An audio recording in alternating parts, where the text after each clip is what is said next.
I'm ready. Just want to make sure you're ready, brother. Show me the money. Oh, you didn't know? Every day I'm hustling. Every day I'm hustling. Every day I'm hustling.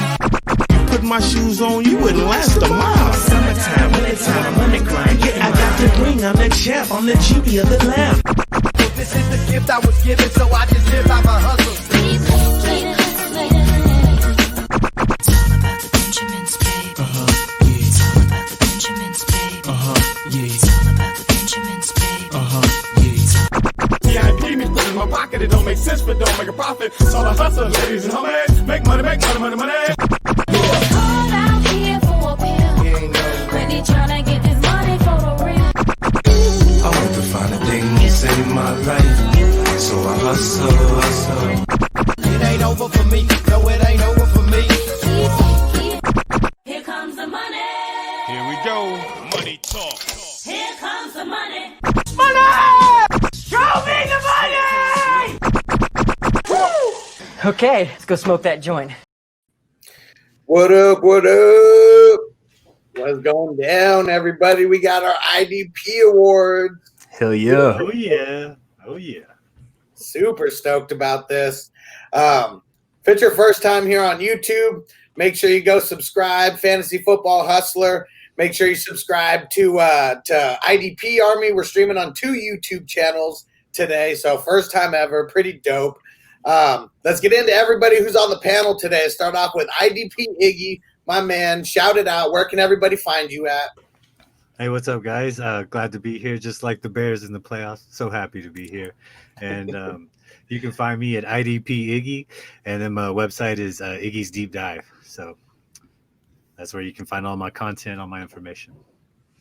And Iggy is a part of the 420 crew, so don't get it twisted. He's going to fit right in on the show. Keep it real. What up, Jono? What's going down, bro? And then Derek, what up, bro? And then we got my man, IDP Army himself, my man Jordan. What up, y'all? Yeah, bro. Jordan Reigns at 50 Shades of Drunk if you're on Twitter. We have the IDP Army YouTube account as well. We're streaming on there. So shout out to the IDP Army, everyone that's watching over there. Hopefully we'll see some of y'all in here. And I write at Dynasty Nerds, and I shit post on Twitter, and I have a podcast. So, and I'm happy to be here with my man, Fantasy Football Hustler. Jordan keeps it real. He's one of the guys who I fuck with, especially in the IDP space. Yeah. So if you guys don't follow him yet, I know a bunch of my followers already follow him. They already shouted him out in Twitter comments and tagged us in the same thing. So that's what's up. And last but not least, my man Patrick, Fantasy Philosophers, my homie in the IDP space. What is up, bro? What's up, y'all? Glad to be here. Huge thanks for the invite. It's a pleasure joining y'all. Super excited. Y'all can find me on Twitter at FPS_Patrick. Real quick, my partner and co-host Dustin, who's not here, I do recommend you give him a follow on Twitter as well. That's FPS_Dustin. Let's get rocking, man. I'm ready. I'm excited about this. We had the polls up on Twitter for, I think, about 5 days. We know who the winners are, and I'm a little surprised by some of them. But what are your guys' thoughts, Jordan? Give me your thoughts real quick on just you can give a quick 30, 60-second synopsis on the IDP year of 2020. What would it be? I mean, it was a good year to be a Steelers fan. TJ Watt taking home the sack title. Love that. I love my man TJ Watt. He was my first IDP trade I ever made for, so I love my man TJ Watt. Jamal Adams, the hater said it wasn't going to happen. They said he's going to regress. Comes out, plays 12 games, gets 9.5 sacks. What are you going to do? I mean, Beast. Call for it again, because this time it's a slam dunk, but I don't know. He's special. And Budda Baker, I mean, just counting up tackles. That's all this motherfucker do. So that's the truth. I mean, everybody's like, it's a weird year. Nah, I mean, the good stay good. So yeah, I love it. Cream rises to the top, baby, every time. Yep. All day, every day. That's what's up. Hell yeah. What do you think, Iggy? What's your quick synopsis about the 2020 season if you had to round it out in a nutshell? It happened. I knew it was going to happen. People were hating on me for saying it was going to happen. In the IDP world, it was the usual suspects: Bobby Wagner, TJ Watt coming in big hot. Blake Martinez, Joe Sherbert showed up late. Denzel Ward. There's some rookies, man. Some rookies made some big impacts for us. We're going to get into that later, too. And my boy Zadarius Smith, man. He's the king. I love it. Baller, for sure. Zadarius. Patrick, round out the 2020 season. What are your IDP thoughts for this year? First and foremost, huge thanks to you, Fantasy Football Hustler. You the man. You put me on IDP. I've been playing fantasy sports for over 20 years. No clue why I had never decided to dabble in IDP until I met you. Game changer. If you're not in IDP leagues and you're playing fantasy football, you just try it. Try it. Mark my words, there's no coming back. You will be so grateful. There's suddenly so many more players and trade assets available. It just game changer for me. I love it. Thanks again for introducing me. I'm here to stay, man. IDP for life. Hell yeah, bro. That's the only way to get it going. I mean, I can't play with team defense anymore. Like, I hate it. It's too much random shit. And I don't like that everyone gets credit if, just the linebacker gets something or, one person gets a sack. Like, it's not the way it works on offense. Why does it work like that on defense? Or, real quick, the classic, the quarterback throws a pick six. Obviously, that team scores 6 points, hurts your team defense that isn't even on the field. Terrible. Yeah, that's really dumb. Bullshit all around. My man Cody up in the building said, good to see y'all. Ready for a great show. Hell yeah. So Cody is with the Fantasy Football Dynasty, and he's going to be coming in for our Hustler Awards on Thursday when we're doing our offensive show. Thanks for showing up, brother. Boss. What's up, Thomas Jones, what up, bro? Said, much love, Hustler. Thanks for showing up, brother, from Facebook. There we go. Hit the like button wherever you guys are right now. Smash the like button. Throw some comments in. We're going to be smoking. We're going to be drinking all night. My quick thoughts of the 2020 year is you got to have yourself some young studs. Like that. There was guys like, Jeremy Chin just coming out of nowhere. Patrick Queen. If it's someone who's drafted in the first round and they're going to be, a starter right off the bat in game one, you better be paying attention to that person. That's all I'm going to say. Because if you come in as a first-year player and you're starting on defense, strong safety, middle linebacker, whatever it is, you know that guy is going to be a hog talent-wise. So watch out for these young guys. And glad to see guys like Devin White taking someone who, had he not got hurt, I don't know. He might have been contention, for Defensive Rookie of the Year last year. Getting hurt, cost him a couple games. But, man, showed out all year, man. He was one of my favorite players last year, and I had him on a couple leagues and almost rode him to a championship. But Derek Carr failed me in that week that he got hurt and literally cost me the game. But That's tough. It's also real interesting, and obviously fantasy football and real life football, they are different. I'll be the first to say it. But it's interesting to see, these defensive players, the rookies, like where they were drafted. Correct me if I'm wrong, but I believe I recall the Seattle Seahawks took a linebacker out of Texas Tech, Jordan Brooks, then Ravens, very next pick, smash, Patrick Queen. How do you pass on Patrick Queen? I don't know anything about Jordan Brooks, so who knows? Maybe he's right there with them. I was shocked to see that, and from what I saw this year, I still don't know what they were thinking, but that's a Pete Carroll thing, man. Like, just go crazy. Just like you had him. You had him. Got him. You had him. That's a Pete Carroll move. It's like, nah, this is too much of a Baltimore Ravens type linebacker. I'll just let them take him. Come on. To his credit, though, he does have Bobby Wagner right beside him. Just Jordan eating Brooks up is all of those tackles, man. He's going to blow up. He had a couple of good games this year. He had one 13-14 tackle game, and then he finished out the season with a pretty nice game too, if I'm not mistaken. Do you remember who he stepped in for? Because I know he played because someone got injured. Was it KJ Wright? KJ Wright. He was injured. He finished out the season 11 tackles, nothing, 2 tackles, 8 tackles, 9 tackles. That ain't bad.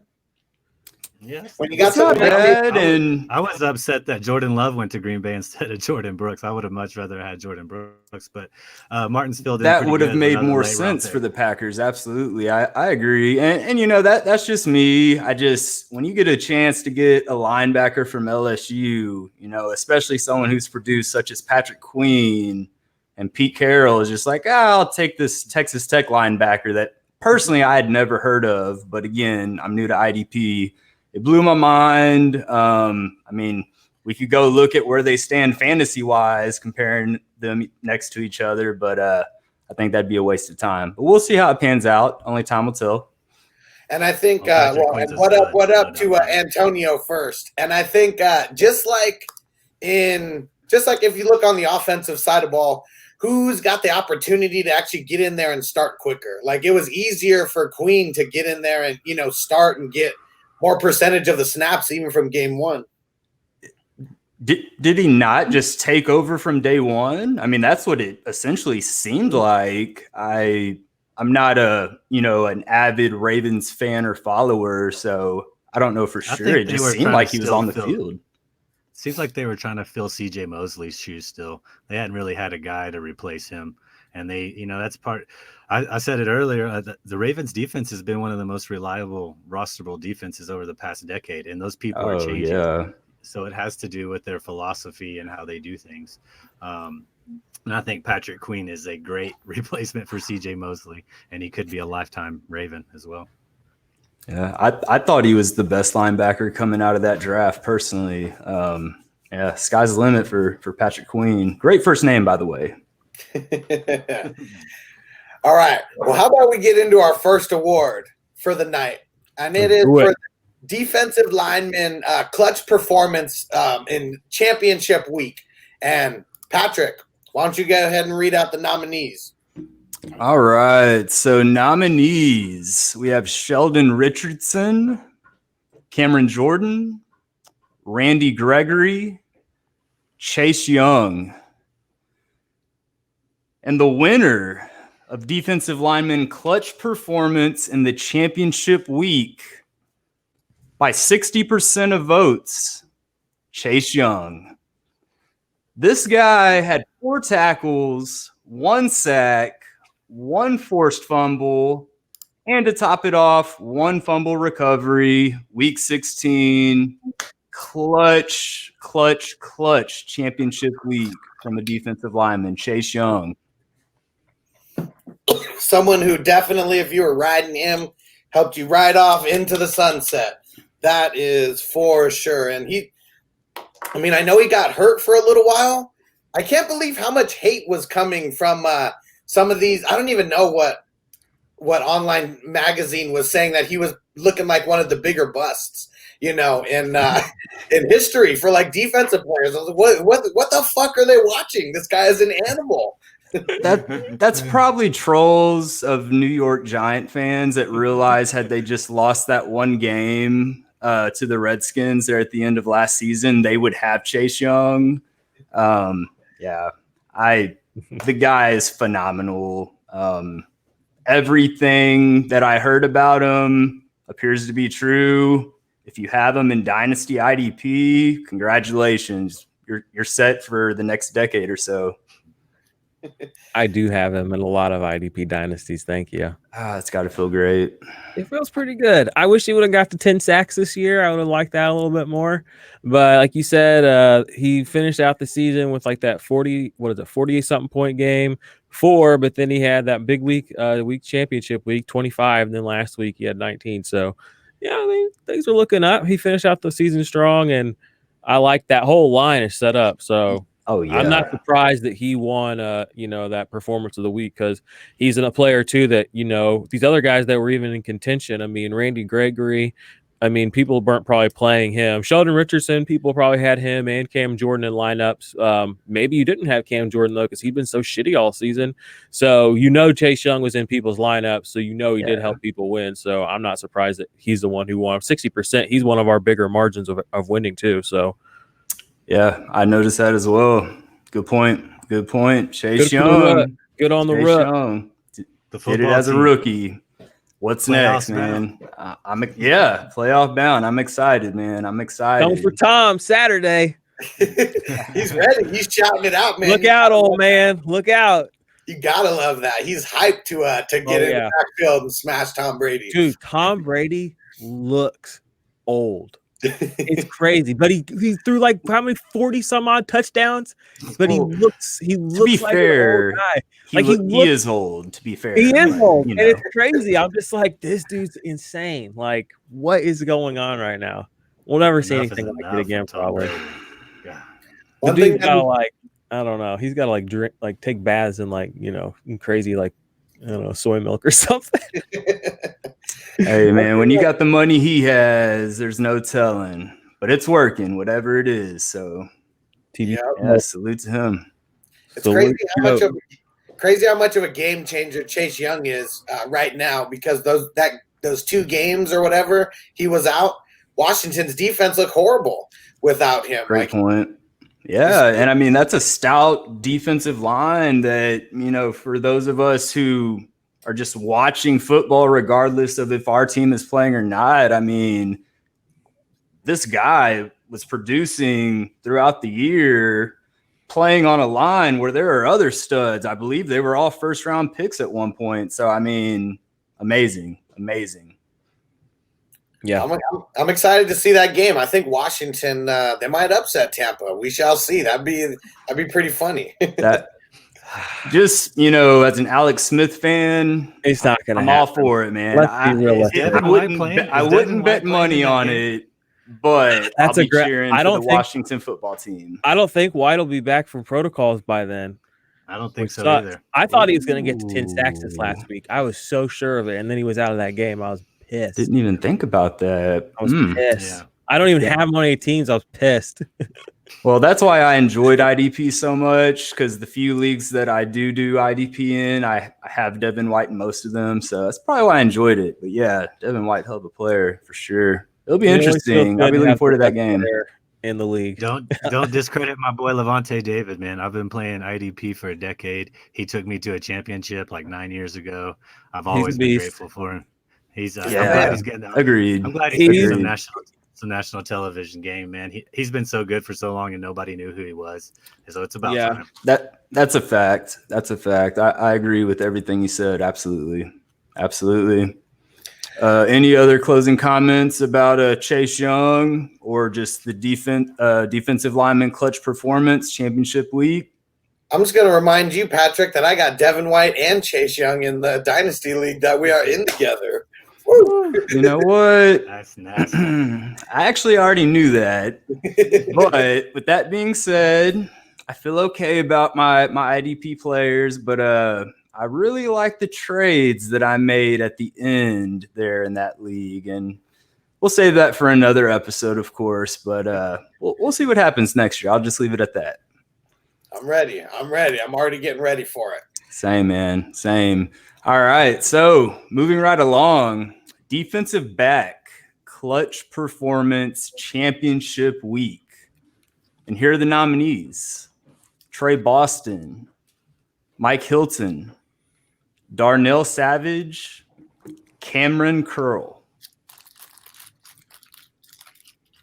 And the winner, who took 45% of the votes, Cameron Curl. How many of you knew who that was before this year? I mean, clutch performance. Doesn't matter. Cameron Curl, clutch performance, week 16, 8 tackles. Let's see.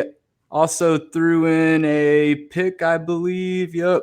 So 8 tackles plus an interception from Cameron Curl. Washington football team. Clutch performance there. Real clutch. Before I give my thoughts, Magley Zach on Twitter says, who's more stoned, Jordan or the Hustler? I'll let you guys decide. Hustler for sure. Hustler for sure. I've been pre-partying and smoking this entire time. And Russell Mavis says, thank you. Levante David is the real IDP Army, or is the real, and then IDP Army represent. That's what's up. Nice. I'm really glad that you did bring David up, because I agree. You know, the fact that just minimal nationally televised games, you know, just not many people know who the guy Sucking ears. is. I mean, but this guy has just been a beast for so long. So yeah, he was definitely worth mentioning. So thanks for bringing him up. But yeah, who would have thought we'd be giving the defensive back clutch performance award to no other than Mr. Cameron Curl. Under the radar. Under the radar. Both these players are from the Redskins too. Yeah, I'm seeing the trend. It's kind of crazy. It's the football Are team. things looking up? It's the football team. Look out, they're coming for you. Cam Curl, like, dude, his percentage, I swear, never rose in leagues. Like, it never changed. And he was, I mean, I swear it was like 6 games in a row where he knocked off like 6 or 7 solo tackles, something like that. But he was on a tear. I don't know how he wasn't more on the map Listen to these numbers. After his bye, week 9, these are his finishes, IDP 1, 2, 3. 27 points, 24 points, 15, 13, 15, 40.6, 14, 24. Championship week. Woo! I'm out of breath. And just to go one step further, now, of course, this is scoring format dependent, but in our Dynasty League, Alex, as far as defensive backs are concerned, he ended the year as the number 3 defensive back. Shocking. Yeah, and that is going to be dependent on league scoring. 1, 2, 3, but what was he in IDP 1, 2, 3? I'm looking right now. Give me 1 second. I'm trying because they don't have the numbers by him on the computer, so I got to count one. And I think he was rostered in the listener league. I looked for him. I remember looking for him somewhere after that bye week, but that's a 16-team league with 6 IDPs starting every week. So he came in 19th. 19th. There you go. He came in right behind Logan Ryan, who had another awesome season. People were kind of dumping on him over the summer. And then Kari Willis. So he was sandwiched between them. He came in ahead of guys like Sorensen, who was hot there for a second. Harrison Smith, Keanu Neal. He came in ahead of Antoine Winfield, Minka Fitzpatrick, Chuck Clark, John Johnson. And he didn't even really start playing until week 6, 7, was it? Whenever Curl started playing some serious snaps. When Collins went down. And people are already kind of fading him. Like, it's kind of weird. I'm seeing people like, oh, you know, Cameron Curl, too bad he won't be useful until after Landon Collins is gone. I'm like, why? Like, why is that? You don't know that. You're not the coach. You're not, you're just some guy. Like, why would you say that? We just saw this dude and PFF is obsessed with this guy and they hate rookies. So I don't know. Action speaks louder than words. After that bye week, look at the production. When you got a guy consistently producing and helping your football team win, why in the world would you take him off the field? Why? He's got that amazing defensive line to help him out so much and force bad throws. You know, there's going to be all kinds of opportunities there next year. Jack Del Rio is one of the greatest defensive coordinators in the league, as far as I'm concerned. You got Ron Rivera, that's a defensive-minded head coach. Yeah, they're not just going to put Landon Collins out there, coming off a major injury. I mean, like, that's just stupid. And this guy's gotten hurt before. Agreed. Why would, play him sparingly? Yeah. I don't know. And we're seeing more teams adopt that like 3 safety, somehow like in their formation. So who knows? We've seen crazy shit happen, but I don't know how you deny him and keep him. 2 rookies too. 2 rookies and 2 Washington Redskins to start off this award show. Man, never would have thunk it.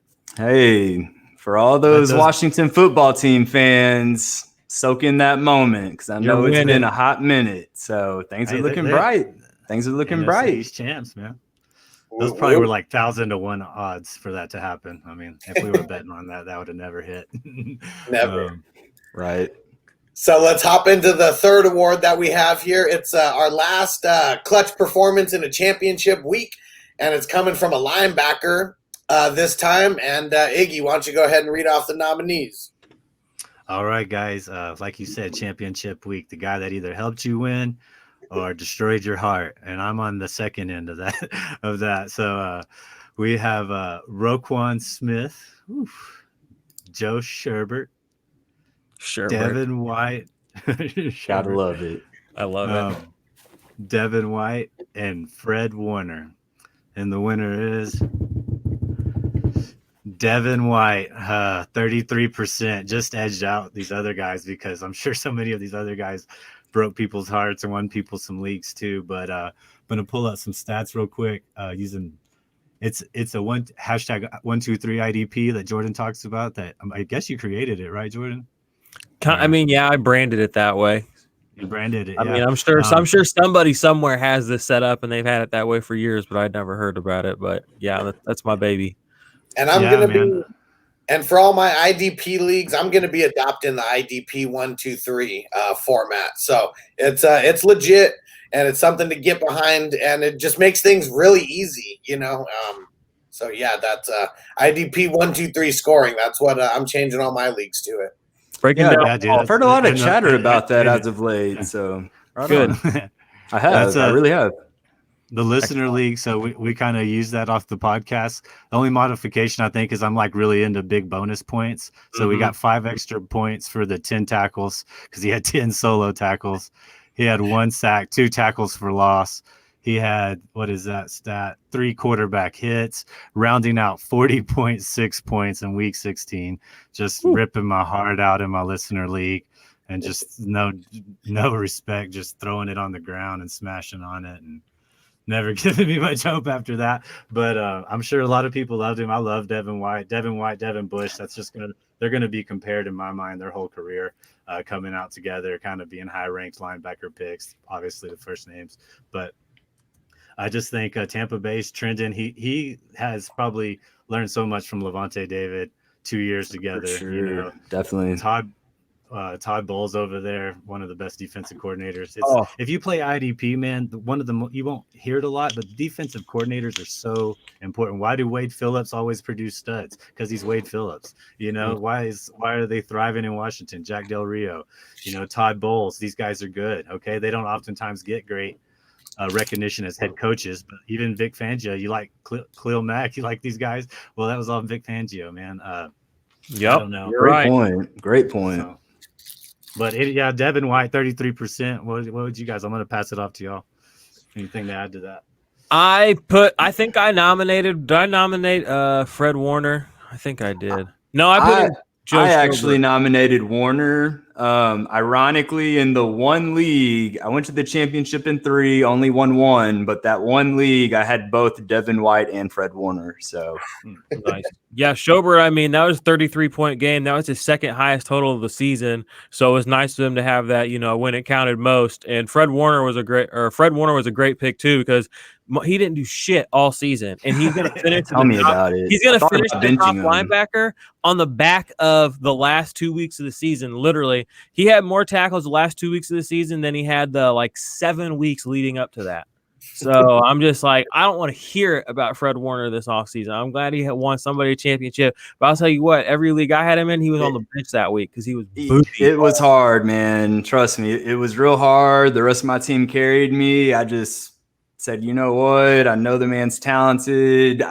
I'll feel sick if I bench him and he goes off like I think he can any game he plays in, and it worked out. I got lucky. You know, that's the thing. Yeah. To win, you got to have some luck on your side for sure. It's hard to go under double-digit points in IDP 1-2-3 scoring. Like, it's hard to do that the way it's set up. He went under double-digit points 1, 2, 3, 4 times this season. And just for context, Roquan Smith went under double digits once.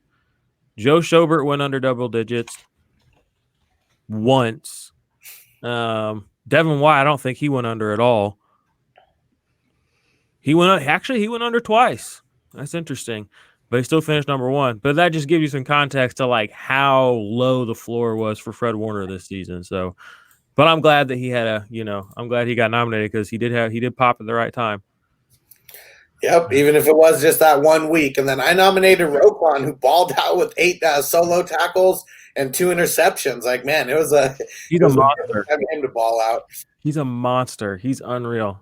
Oh, yeah, the monster of the midway, man. It's back. So yeah, he's scary. He's still only 23, and you're looking at your 3rd year of solid production out of him already. Yeah. Like nice. not solid. Like he went from being 2 years of solid production to like now he's like the linebacker too. Like Yeah. Right. and he's 23. Like there are guys coming out this year that'll be 23. Yeah. Like, you know what I mean? That's why I was so high on Fact. Tremaine. They're coming out young at the linebacker position. It's kind of like a power forward or something for basketball. They're just sending them out early because they're physically gifted enough to handle it. You know, that's the truth. If you're just that huge and that fast and can just dominate people like that, like you got no reason to. I mean, get up to the NFL, that money. tackling these grown men. All college is gonna do is put you in debt. Yep. Yeah, dude, go make that money, baby. And there we go. We got someone here who said if they'd vote on it, they'd be going to IDP 123 next season. So that's Malacudi3 on Twitter. So got to get everybody behind it. Got to get some consistency behind these IDP leagues. This is a way to do it. Yes, sir. Preach. Absolutely. All right. So how about our fourth category? We're getting into the yearly categories now. So cornerback of the year. Go ahead and read out the nominees, Iggy. All right, let's get it rolling. We got Malcolm Butler, Marlon Humphrey, Xavier Howard, Jalen Ramsey. And the winner is Xavier Howard, 42% of the vote.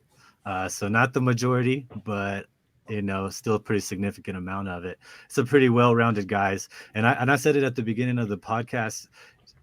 Shutdown corners are not necessarily the best fantasy corners. All right, they're great in the ideal in the real world, but shutdown corners shut down people and don't get opportunities to make plays. So it's pretty amazing that Jalen Ramsey, Marlon Humphrey. I think you would pretty much in everybody's IDP consensus, those guys are going to fall somewhere in the top 3, in my opinion. Top 5, I'll say, to be nice, but.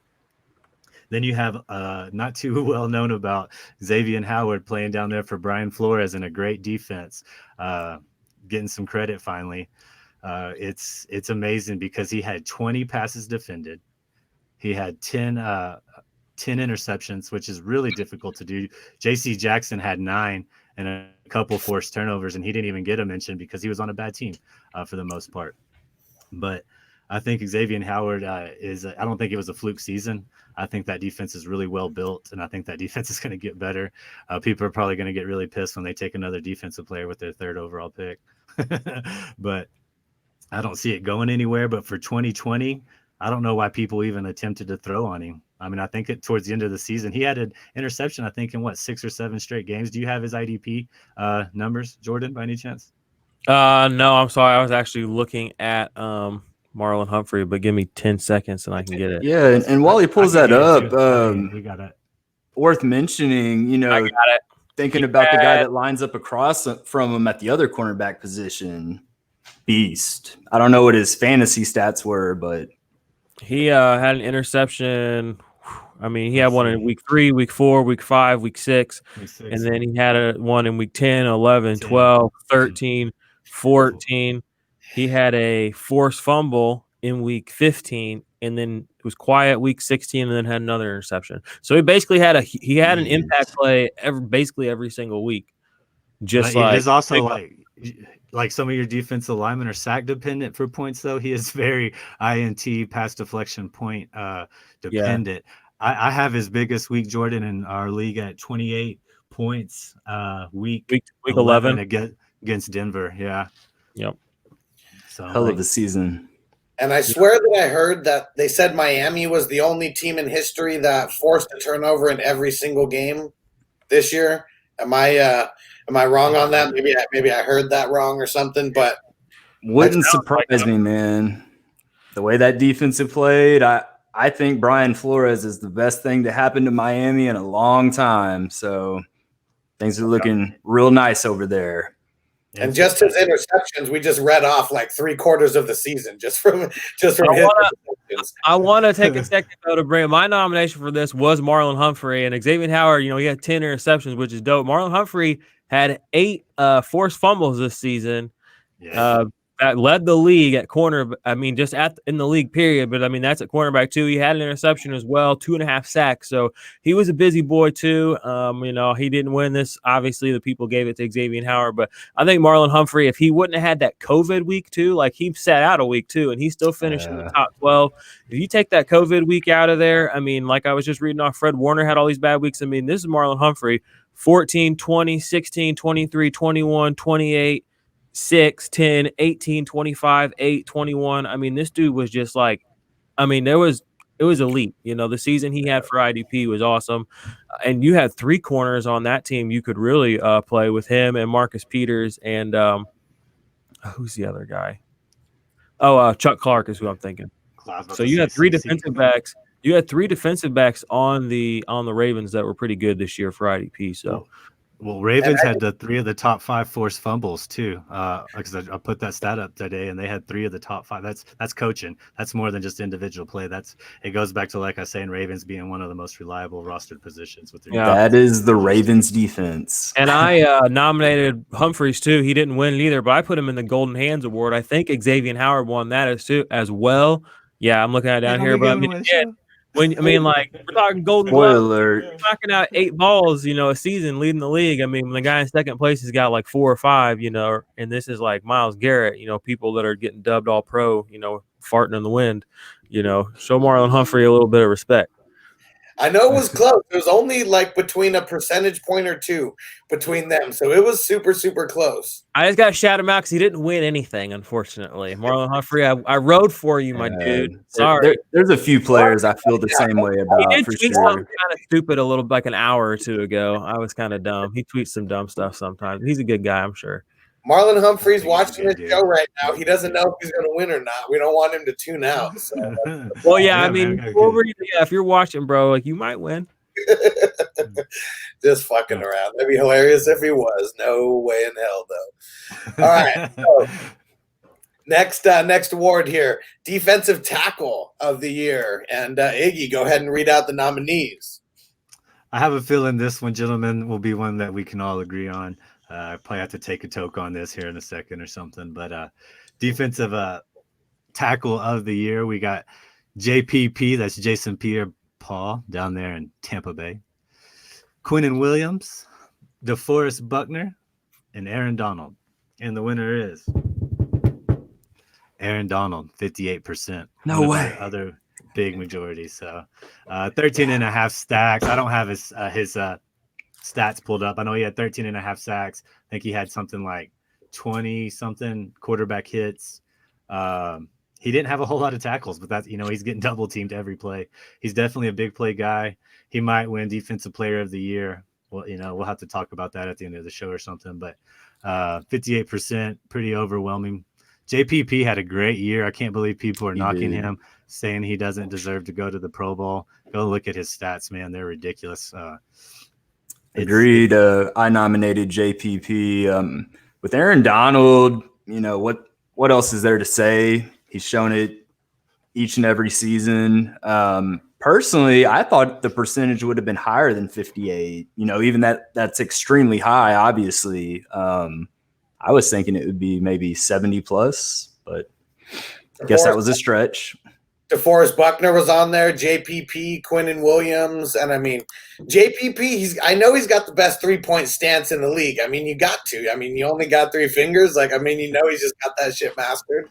You guys don't know about that firework. He had a hell of a fireworks show for New Year's Eve, right? That shit's hilarious. But yeah, Aaron Donald, and how many times was he like triple teamed and still like got a sack or got a QB hit or like something like probably every other play, if I had to guess. He's ridiculous. Well, I'd give a shout out to my man Chris, who joined, says he doesn't know anything about fantasy, but still joining us here to say what up. I like it. That's what's up, man. Welcome. Come learn. You should, hop in a free league, get rooted, and get going, man. It's a blast. Start talking shit. Burn that Exactly. That's the best part, is talking shit to everyone. Nothing wrong with some friendly banter. Not at all. Not at all. Where we at? My man Aaron Donald, I nominated DeForest Buckner. I think Aaron Donald gets pandered to a little bit too much personally. Aaron Donald, I mean, almost 60 tackles. I mean, DeForest Buckner is averaging like 60 tackles a season. Aaron Donald's barely getting over, well, I got 45, but that's not over great. He played more games than Buckner too, so that kind of, I don't know. I don't want to say I'm an Aaron Donald hater, but I just feel like everybody loves to love him. And guys like DeForest Buckner, who are in their own right on his level, in my opinion, they just don't get any of the same kind of talk. I was He got paid like Aaron Donald. No, he did. He did get paid like Aaron Donald, and I mean, but I just wish that you were saying that. I guess over this way, you're saying you thought Aaron Donald would be higher. I was really I thought hoping would be more of a dogfight. I mean, DeForest Buckner went hard for people. I mean, DeForest Buckner had multi-sack games a couple of times this season. I think Aaron Donald, a lot of his production came in one or two spots. Same quarterback hit numbers, only a couple less tackles for loss for Buckner, but again, Buckner played less games, so I don't know. And people are saying Aaron Donald gets double and triple teamed every play. If that were true, then every quarterback would be getting sacked constantly. They're playing. And I don't think the Rams were in top in sacks this year, although Floyd got up there a little bit. So I don't know. I was about to say, that's the only other pass rusher is Floyd. I mean, well, if Aaron Donald's taking the whole line, everybody should be up there getting some. I mean, that's the way they tell the stories. They tell what the stories. Was the sack total difference between Buckner and Donald? Buckner had 9.5 and Donald had 13.5 total. So he did have a little bit more, but I mean, those same people that'll, say, oh, Aaron Donald 13.5 sacks, those same people that say sacks don't matter and that pressures matter. But then they'll say, oh, Aaron Donald had the most pressures. And then I just got to go stop. Valid points for sure. For sure. I just got to play the devil's advocate. I love it. I love it. I actually have DeForest Buckner in a couple leagues. I don't have any shares of Aaron Donald. I just, Aaron Donald for DeForest Buckner in your leagues right now. That's my suggestion to you in Dynasty. Hot take. You heard it here first. If Darius Leonard wins Defensive Player of the Year, Buckner plus, I'm assuming Buckner plus some. Or just, are we talking straight up? I would do it straight up. Ooh, okay. There you go. There you go. If you were doing a startup draft, you can get Buckner way cheaper, than you can get Donald. So I had a few shares of Buckner. I had 0 shares of Donald. So and you're talking point for point difference this season. DeForest Buckner finished with 6 less points than Aaron Donald. 6. Wow. In IDP 1, 2, 3. So that's 1 sack. That's it. Yeah. That's 3 solos less. And again, he played less games. So if you go points per game, DeForest Buckner's got him beat this season. But he wins. Let's give him. Point taken. And I'm glad that you broke that. Give him another award. Give him another one. I'm glad you broke that down because now I'm sitting here feeling like a fool. Like, no, you're absolutely right. Like 58 may be too high. It should have been a closer race. Maybe it's just the name. You see Aaron Donald, and you're just like dominance for the past however many years. So it works both ways, though. He's like in the LeBron, Aaron Rodgers category. If he doesn't have a great year, people say, "Oh, he didn't have a good year," but when really he's up for Defensive Player of the Year, that's just. He's an easy person. Up for Defensive Player of the Year with his lowest tackle for loss number since his rookie season, with a couple other lowest of his career. Lowest, I think, solo tackles of his career. Yep, lowest solo tackles career. And he's still they're just like, oh, he's Defensive Player of the Year candidate. Why? He's had one of his worst, I don't know. It's just, I'm sorry, I'm getting worked up. But no. Valid points, man. Valid points. Number 1 in the scoring still, though. Like that's what my whole point is. It's a down year for Aaron Donald, yet he still finished with 254.8 points, and that's a down year for him. You're right. You're right. He's still down. I cede. Nothing beats the points. I agree. We didn't. The king has the crown. No one can take it from him. I'm pretty sure you guys could have voted. I couldn't vote on it one way or another, but we're just 3 votes. Everybody on Twitter voted. I think we had a couple hundred votes per category. So I was excited to see a bunch of people vote. Yeah, yes, sir. Agreed. Where are we getting down to? All right. That leads us into defensive end of the year. There we go. So our nominees, Romeo Aquara, Brian Burns, Trey Hendrickson, who I love, by the way, and Myles Garrett. And the winner is Myles Garrett. Defensive end of the year. In 14 games, Myles Garrett had 48 tackles, 12 sacks, 4 forced fumbles, and 2 fumble recoveries. Not to mention, he's been literally crushing skulls since 2020. So I did want to mention that as well. So shout out to Myles Garrett. Hell of a year. I hate that the COVID, impacting him and whatnot, and what he shared about that. But still, hell of a year. Defensive end of the year, Myles Garrett, by 55%. One thing I'll say about Myles Garrett is he always starts the year out hot. Go get him, go draft him, and then trade that dude after week 5 because he just comes out so roaring hot and cools off every freaking year. And but he is good. I am a Myles. He makes Denzel Ward and him make that defense really great. So. Oh yeah, Denzel Ward doesn't get enough love. Like when people talk about just corners in general, like people will talk. I mean, what do you think about compared to your man King up there? Getting a little off topic, but I mean, Denzel Ward, I would be shocked if anyone started him in fantasy because I'd be shocked if any quarterbacks dared throw his way. It's one of those things similar to Tre'Davious White, although I believe he actually had a great fantasy season last season. I don't know about this season. Just one of those corners shut down. Yeah, he got hurt early. King's a press cover, and Denzel Ward will come up and make tackles. King will come up and make tackles. It's got to be a fit. You couldn't put those guys in just every defensive scheme and it worked. I think they're both elite athletes. I think I would slightly tilt to Ward at this moment, though. He seems like he can stay healthier, but they both get hurt. What up, Flavish? I think Flavish is in Norway. So we're international. Oh, Norway, huh? Well, welcome, Bonjour. Norway. Come save us. All right. So moving right along. Brett's safety of the year. I really like this one. We got some great nominees. We got Jordan Poyer, Jabril Peppers, Buda Baker, Jamal Adams. Before you get into the winner, those are some great nominees. Everybody on this list is a baller. Like, this was the closest. Hands down. This was the closest poll out of every poll that we had. Like, going into the last day, 3 of these players were tied with each other. Like, it was ridiculous how close this was. Agreed. But without further ado, the winner is Jamal Adams by 31%.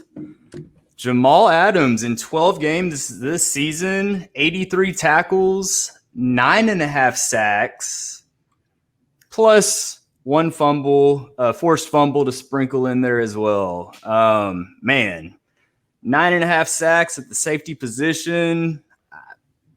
What else can you ask for? Along with 83 tackles in 12 games, the dude's a beast. He's been a beast since year 1. I don't see it stopping anytime soon. He did have those nagging injuries that unfortunately kept him out some games, but hell of a player. Seattle still has some work to do, but it seemed like their defense got better as the year progressed. So certainly excited to watch Jamal Adams play for years to come. And everyone could shout out their nominee because this position deserves it because all these guys are ballers. I got to talk about Jordan Poyer, who, outside of Baker and Adams, you could get him way later, in the type of production that he came in with every single week. Like, he was one of those cornerstones that I know helped people get championships this year. Yeah, he was clutch in the late weeks. The Bills defense, I've been hyping them up for 3 years now. They're solid at all 3 levels, and Poyer's just great. Yeah, my dude was Jabril Peppers. I was banging the drum for him coming into the season. He started off kind of slow, but he finishes the season with career highs in combined tackles with 91, tackles for loss. He had 8, career high sacks 2.5, career high pass deflections 11. He had a forced fumble, a fumble recovery, an interception. Plus he gets kickoff, punt returns sometimes. So if you get those yards, you get that. And it's, there was a stretch in the middle of the season where this guy went something like 7 straight games with like 22 plus points. Week 7, he had 20, week 8, 26, week 9, 28, week 10, 25. Then he had an 18-point game, then another 23, another 28-point game. So, I mean, he was putting up almost 30 a week, averaging out to about 25 a week in the heart of the season. When you needed, when those weeks when it was like, if you were those 7-6 teams, those 5-4 teams or 4-5, like at that point in the season, when it mattered, Jabril Peppers came through for you in a big way. I know I kept him everywhere I had him. I had faith. I have him in a lot of dynasty leagues, and I couldn't be happier with what he did this season. So he didn't win, but I mean, because Jamal Adams is fucking unconscious. Another guy who sets, career highs in. He had more combined tackles this year than he did last year. Played 2 less games. Had more sacks this year. Played 2 less games. Had more tackles for loss this year. Played 2 less games. Like he just their regression doesn't exist for this guy. Like he just gets better. I say that he will regress next year, FYI, but he's fucking unconscious. He's the defensive back 1. He didn't come in number 1 this year, but think about that. He played about 4 less games than some of these guys did, and he won this category. I know that Peppers and Poyer weren't in everybody's top 10 preseason, but both of them were in my top 10 preseason. I mean, Adams and Baker, they were obviously in like everybody's top 4. But I nominated Adams. I expected Buda Baker to win, to be very honest. Just to echo what others have said, Adams is just another breed, man. The one thing I will say that he should work on in the offseason, learn how to light a cigar. Yeah, that was not great for someone trying to look like a baller. Even fucking up, he looked like a baller though. So I was just like, true that. If you're gonna do something foolish in front of the world or America for that matter, he did it quite well. Swag award. Hey, swag daddy. I mean, I nominated Buda Baker. Not much to say. He's a stud. I think Chandler Jones going down really affected that team until Hassan Reddick just took over. But I think Buda Baker really held them together. I mean, Peterson's aging. Their secondary outside of him is not the greatest. But all respect to Jamal Adams. Once again, it all goes back to fit to me. Who's the defensive coordinator? Who's the head coach? Oh, Jamal Adams, you look like an all-pro, playing for Seattle. I think it's what it's all about. And I know everybody in the IDP space, they had the top 4 different, Baker, Adams, Collins, and Derwin James. I'm just going to pat myself on the back and say that I had Buda and Adams 1 and 2. Fuck yeah. Nice. Anyone who had anyone, yeah, I mean, that was it. And it was Adams that won. Or you're like me, you drafted Derwin James, made a blockbuster trade, sending Derwin and receiving Jamal Adams, and then the injury happens the following week. Whew. There you go. Luck. Got to take it. Throwing landmines. Question in here for Danny. How do you feel about Duger in the next few years? Who's got some thoughts about Duger? Duggar? I like Duggar. I'm going to put him in some of my, off-season videos and whatnot. But Adrian Phillips came in this season and for the Patriots, and I mean he was a top 12 guy into the season, I believe, at defensive back. That's the position that Duggar was drafted to play. But you know how Bill Belichick is; he likes to get old veterans to do stuff. That is where the points went to Adrian Phillips right now. Phillips has got 1 year left on his contract. So Duggar next year, I think his playing time will go up. You could play him as like a DB4 this year. But he has upside to be a DB1 if he learns that system and gets that role and, doesn't get hurt and all that. 2nd round pick, right? High 2nd round pick. The 205 actually. And just to elaborate a little bit real quick, since I have it in front of me, I'm a sucker for these things. Sorry. But the workout metrics that you see for Duggar, 40-yard dash, 4.49, so 80th percentile.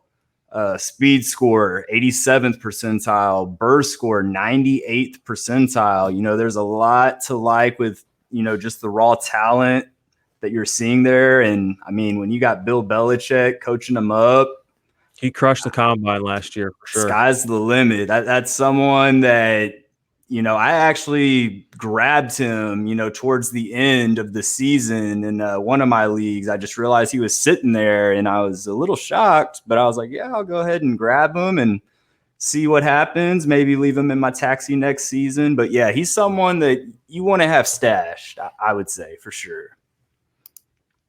If Phillips didn't ball out the way that he did, I'm sure we would have saw more out of him, but he did good all season.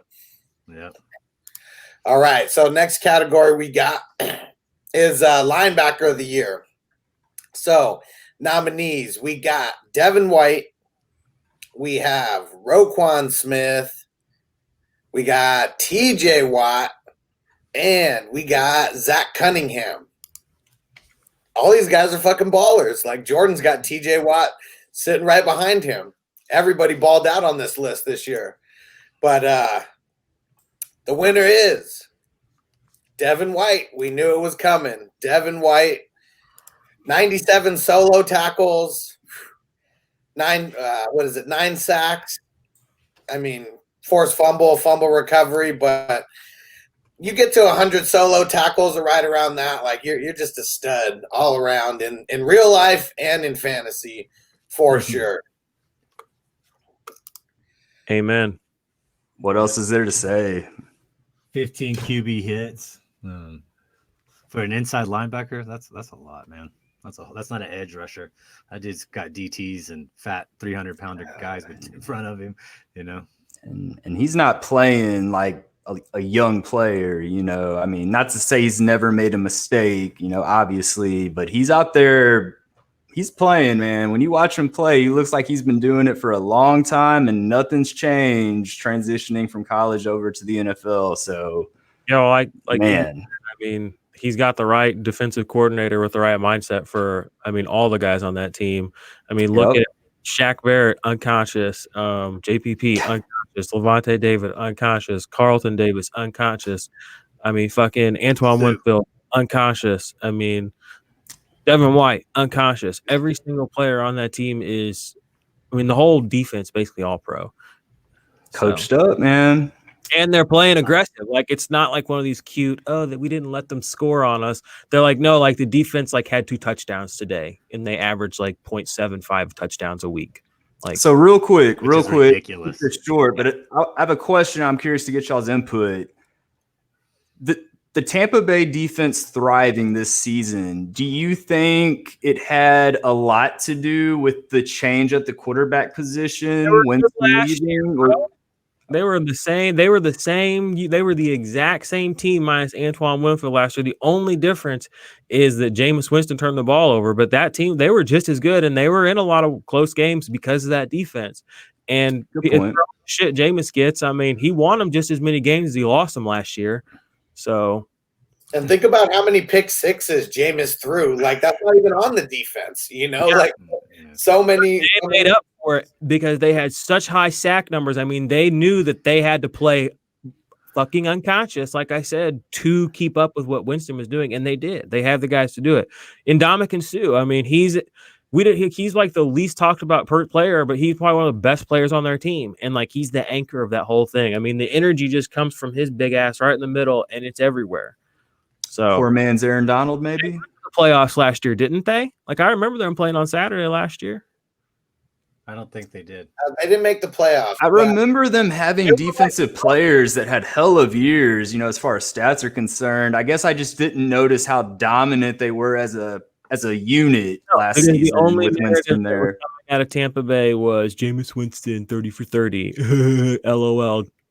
That was it. I mean, give me a break.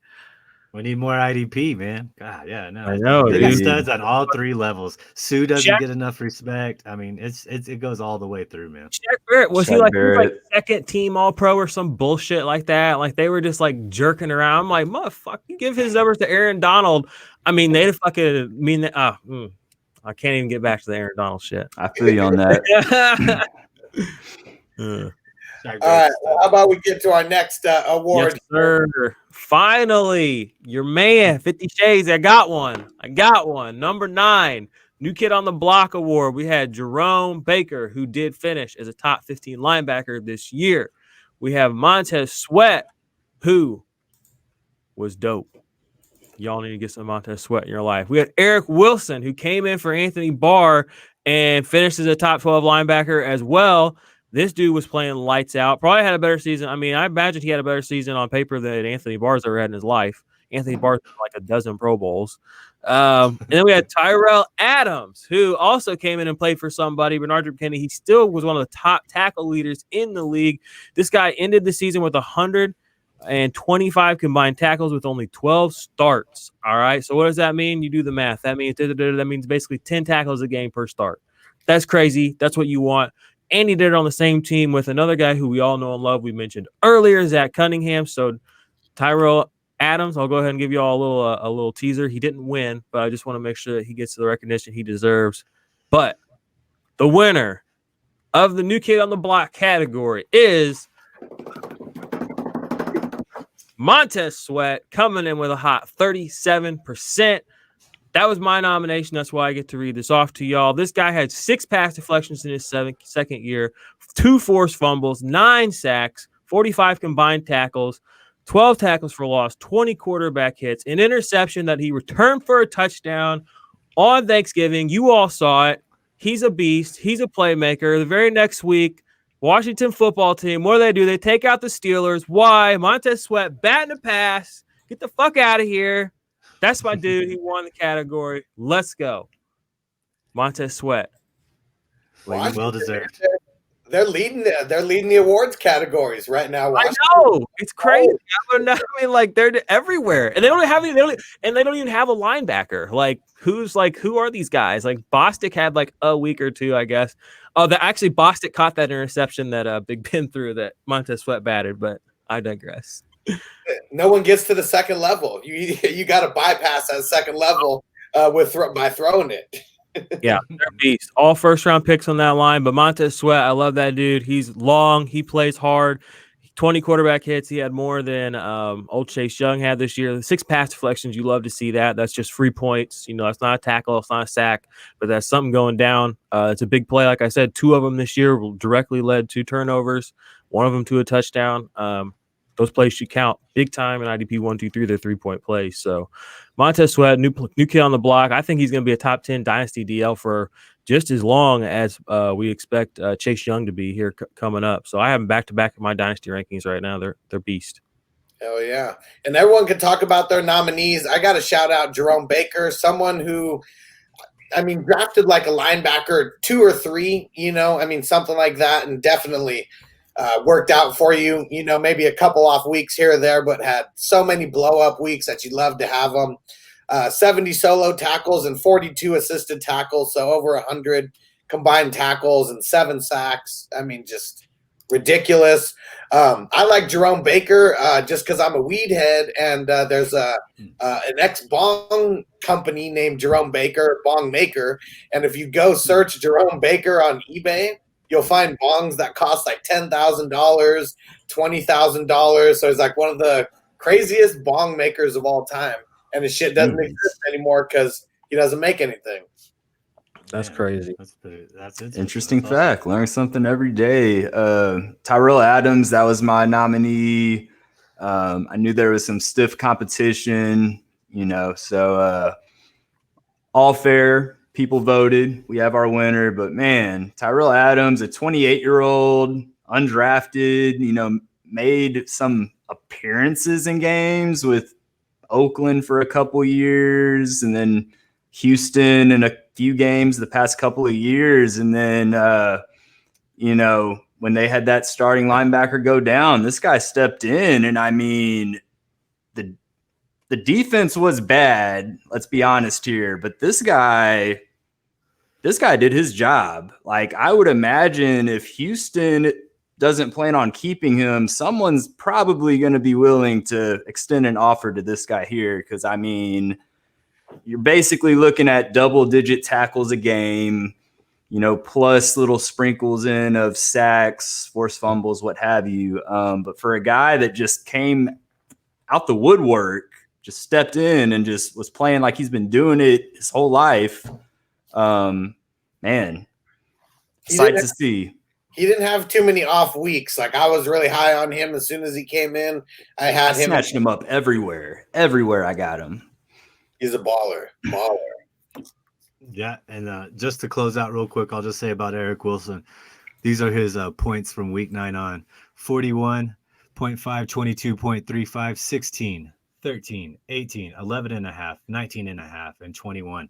I guess, every format could be different, but he really just turned it on the second half of the year and just balled out. Like you say, when you start getting in that 500 range in your fantasy, you need those guys to be dependable. You need those high floors and you need potential high ceilings. So, yeah, all great nominees for sure.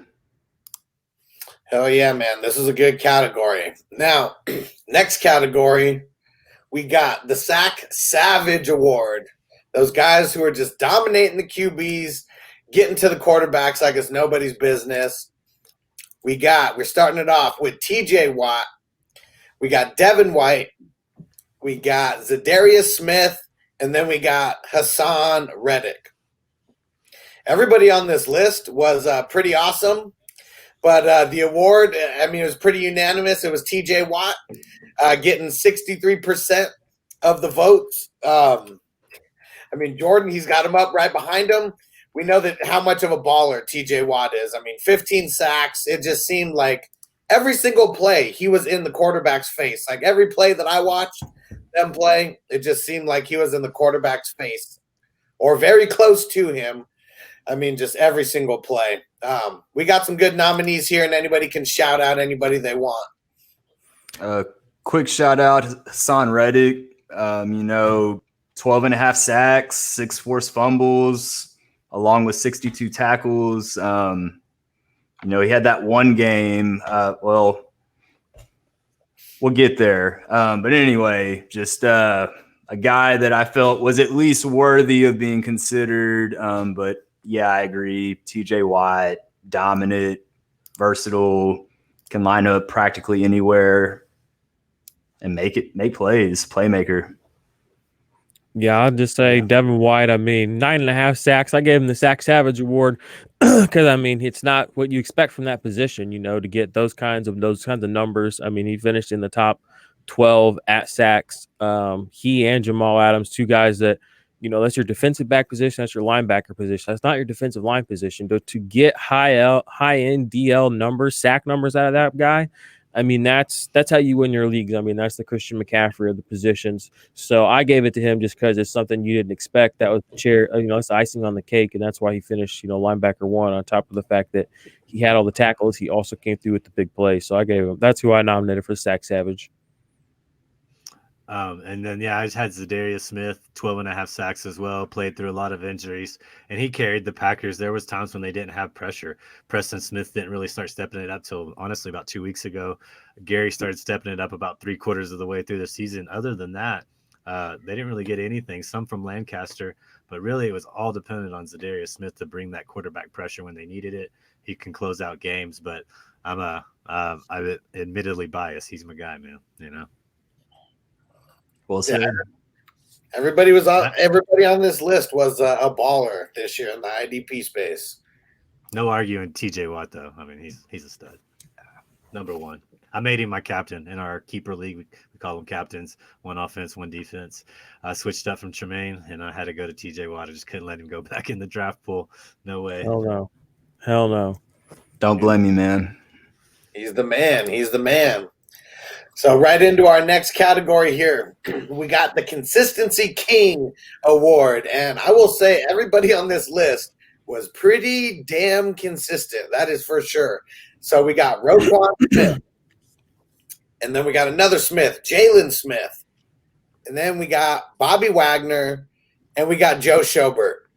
I don't know. I guess it depends on what scoring that you're in.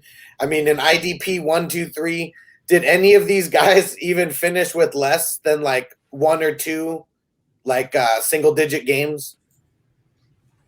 I know Jalen Smith only had one. I'm looking at that right now. I can look at Roquan as well. I think Roquan, we said he didn't have any. I said that earlier, so that's not Looking up yeah, Wagner right now. Wait, Roquan had one single-digit game, and then he got hurt at the beginning of Week 17, but we won't count that against him because nobody was playing fantasy then. So Bobby Wagner had looks like 0. Yeah, he didn't have any. I bet Blake Martinez 11.5. did. I bet Blake Martinez didn't either. I'm surprised. I almost nominated him, but I put in Jalen Smith because I love Jalen Smith. No, Blake had one too. He had 1 week, but damn, Yeah. Blake Martinez, jeez. If Bobby Wagner's worst week was actually week 16, and he had 11 points. The big letdown. The big fart. Yeah, I nominated Joe Schobert, and the stats I'm looking at, it's a different scoring format than what y'all have, but just based on what I'm seeing, it looks like he probably had at least a couple single-digit weeks. So couldn't have been more than 2 or 3. I mean, he was pretty. Well, in our format, he had one, but yeah. A lot of the tackles are the same in both leagues, so a lot of it's usually based on that. Yeah, for linebackers usually. And that being said, and the winner, 52% of the vote, Roquan Smith. I had him in a couple leagues, and yeah, I swear it was like 1 week where I was like, where the hell did he go? What the hell is he doing? And other than that, so damn consistent. You just don't think about it. You just leave him in that spot and know that he's going to ball out. Rack up those points. Yeah, that he did. I can't stand it, but he's so great. I was cheering when Mitchell Trubisky got drafted, and when Roquan got drafted, I was like, no, because he was like, I'm pretty sure it was like a top 6 or 7 pick, and I was like, he's gonna be a nemesis for a long time. Yep, and then a couple years later, we might even see Mitch Trubisky not on the team, and Roquan still going to be. I mean, he's gonna get paid soon. On the team outside of Robinson. Someone's going to pay him for sure. Same with Robinson. Yeah. All right. Well, right into our next award here. We got the Golden Hands Award, and I will let Iggy read off the nominees. All right, guys. Coming at you with, let me see. I messed it up. Golden Hands Award, starting with the Honey Badger, man. That's kind of the Golden Honey Badger, right? Now, Tyrann Mathieu. Then we have Marlon Humphrey. And then we have Xavier Howard. And then we have J.C. Jackson, who, when I was putting together the stats, man, like I said, he was in the top 5 for forced fumbles, number 2 in interceptions. It was remarkable. I didn't really research him a whole lot. I didn't watch a whole lot of Patriots games, but the winner is Xavier Howard, 59%. Like I said, 10 interceptions. You got to savor the flavor, man. A lot of that doesn't happen that much. How many did Stephon Gilmore have last year? Like 7? I mean, I don't know off the top of my head. I think he had 6 or 7. Yeah, 6 or 7. And you just, I put together the chart, and when I was doing research, I was like, man, that's a hard to get double-digit interception year. And he did it. He did it. So that was my pick. That's, I'm saying it. These other guys are all great. I love all these DBs out there. Like I said, J.C. Jackson, I was all about Phillips. That's who my guy was for the Patriots, really. But J.C. Jackson deserves his due credit. He was trying to be picked on, and he made people pay for it. So, yeah, J.C. Jackson was my nominee. I just wanted to make sure he got his name in there, as far as the nomination is concerned, because it was just well-deserved. 9 interceptions, along with 2 fumble recoveries and 40 tackles. Playing for a team that looked like they might be competitive those first handful of games. And then we saw the decline of Cam, and the defense is out on the field nonstop. And this guy just kept playing and made plays for his team. J.C. Jackson, hell of a year. I threw Honey Badger in there because it just seemed like he was making big-time interceptions in the end zone a few weeks in a row. Ended up finishing off with 6 picks on the year, and solid. I mean, Xavier Howard getting to double digits. I mean, it's nuts. I mean, last guy that Antonio Cromartie, when he had double digits, It seemed like he was like the hottest player in the world. And then we find out later that he had like 8 kids or something that through that stretch of that year or something like that. Like, man, you get interceptions like that. Like, that's going to make you a pussy magnet. That's for sure. Man, could have just got a sponsorship from Trojan or something, bro. Come on. Did you guys know that he had 3 kids after he had a vasectomy? Damn, that's scary. So scary.